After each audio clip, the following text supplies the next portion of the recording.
جو بھی شک و شبہ باقی رہ جائے گا تو اس کو پورا کرنے کے لیے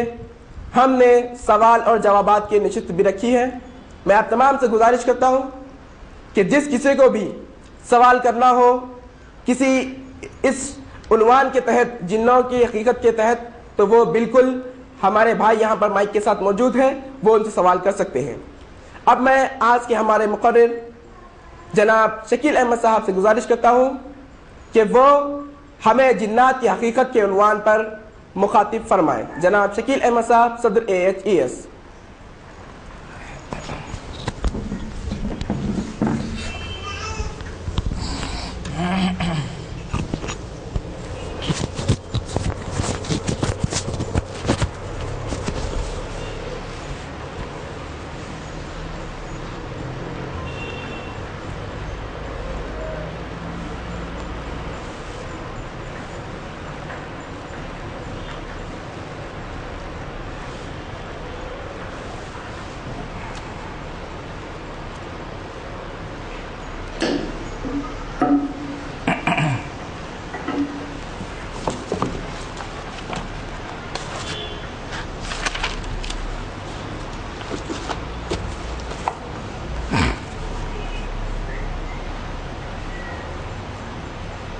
ان الحمد للہ الذی نستعینہ ونستغفرہ ونؤمن بہ ونتوکل علیہ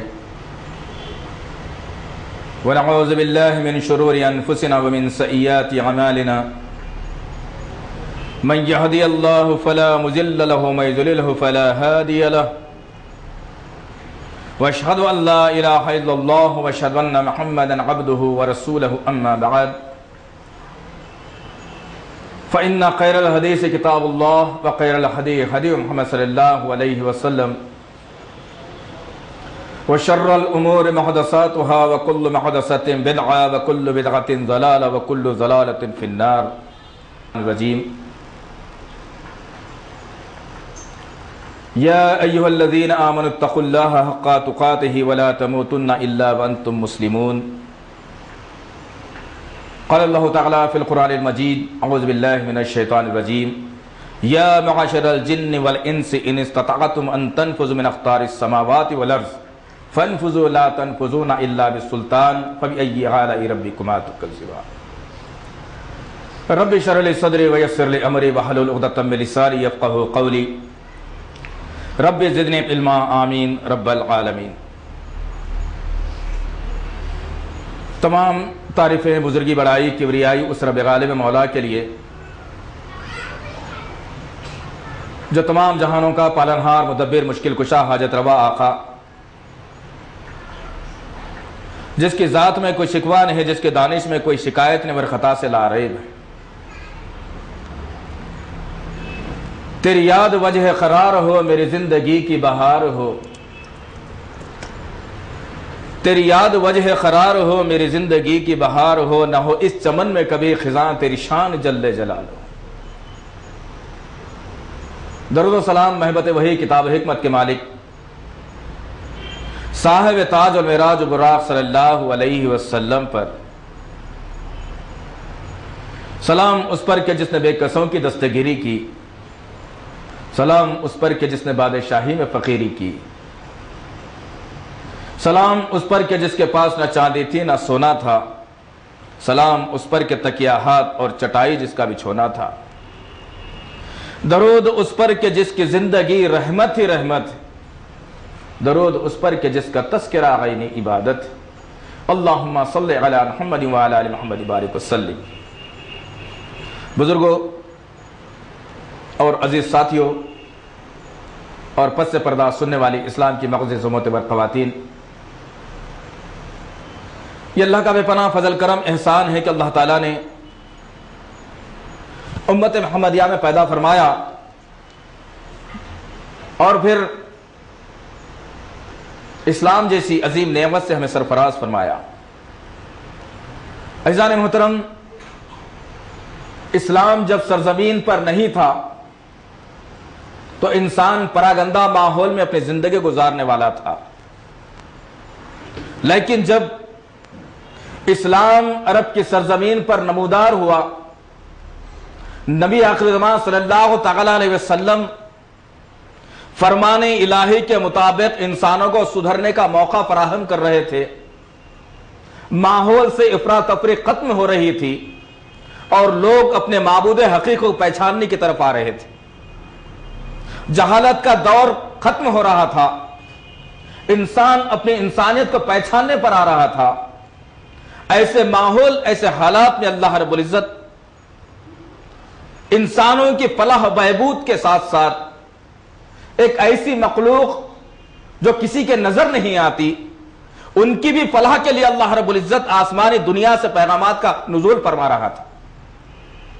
लेकिन अफसोसनाक पहलू यह है कि आज हमारी जिंदगियां इतनी मसरूफ तरीन और इतनी परागंदा हो चली हैं कि हमें फुर्सत ही नहीं है कि हमें पैदा करने का मकसद क्या है, हमें फुर्सत ही नहीं है कि कुरान मजीद ने क्या हुक्म दिया है, हमारे पास फुर्सत ही नहीं है कि इन मज़ामिन पर नजर रखें। चुनाचे हमारे कुछ साथियों के मशवरे से और अल्लाह की तौफीक से जो उन्वान अभी आपने सुना कि जिन्नात की हकीकत, जादूगर और जादू का इलाज, इंशाअल्लाहुल अज़ीज़ आज का जो उन्वान है वह 3 हिस्सों पर मुश्तमिल है।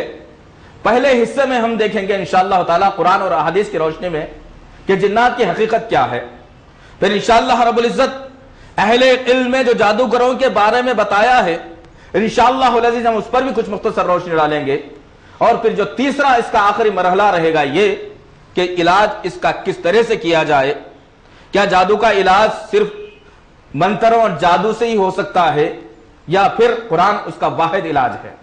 इंशाअल्लाह रब्बुल इज्जत ये 3 नुकात पर आज की तकरीर रहेगी और आज का मौका रहेगा। और इंशाअल्लाह ताला जैसा अब्दुल अजीज ने आपके सामने बात रखी कि प्रोग्राम के बाद कुछ सवाल और जवाब की निश्चित भी रहेगी इंशाअल्लाहुल अज़ीज़,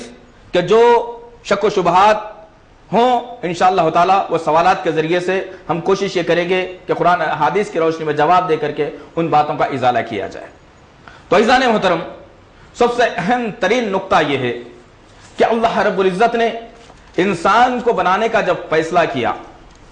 जब इंसान को बनाने के बारे में फरिश्तों के सामने बात रखी, तो फरिश्तों ने क्या कहा, यही कि हम आपकी इबादत के लिए क्या काफी नहीं है। लेकिन एक नुक्ता कुरान ने और बतलाया, ये कि फरिश्तों के साथ साथ एक और मखलूक थी और जिनों की मखलूक थी उस वक्त में जो आसमान पर रहा करती थी। इस सरजमीन पर भी किसी का वजूद नहीं था। उस वक्त की बात है कि जब फरिश्ते अल्लाह की इबादत में लगे हुए थे, उस वक्त में उनका साथ देने वाला या उनको बाद रिवायतों से बात मालूम होती कि उनको इल्म देने वाला वो जिन था, जो जिनों की एक जमात थी जो जिन फरिश्तों के साथ में रहा करते थे। लेकिन जब इंसान को बनाया गया, आदम को मिट्टी का पुतले का एक रूप दिया गया, जब इंसान खड़ा हो गया तो अल्लाह ताला ने यह हुक्म सादर कर दिया उन फरिश्तों से और जिनों से कि तुम, ये मेरी मखलूक है, ये मेरा खलीफा है, तुम इसे सजदा करो। लेकिन फरिश्तों ने बात को मान लिया और फिर वो जिनों में से जो था इब्लीस जिसको कहा गया है, वो इनकार कर बैठा, जिसकी वजह से वो क़यामत तक के लिए मलून करार दिया गया। अल्लाह ने कहा कि जो इब्लीस इस सरजमीन पर है वो जिनों में से एक था। तो गर्ज कहने का मकसद ये है, आज हम देखेंगे कि इंशाअल्लाह ताला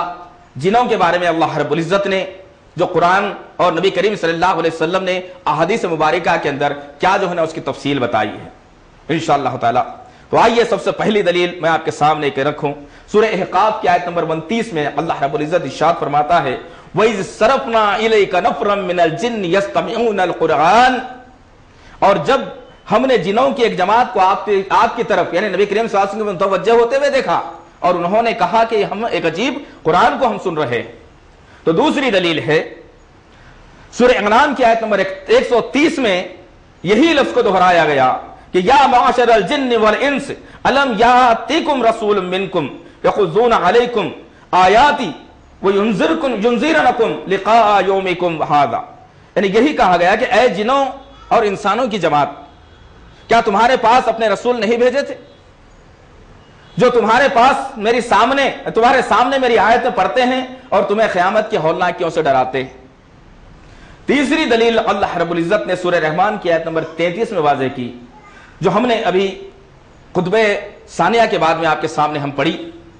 कि या माशरल जिन्न वल इंस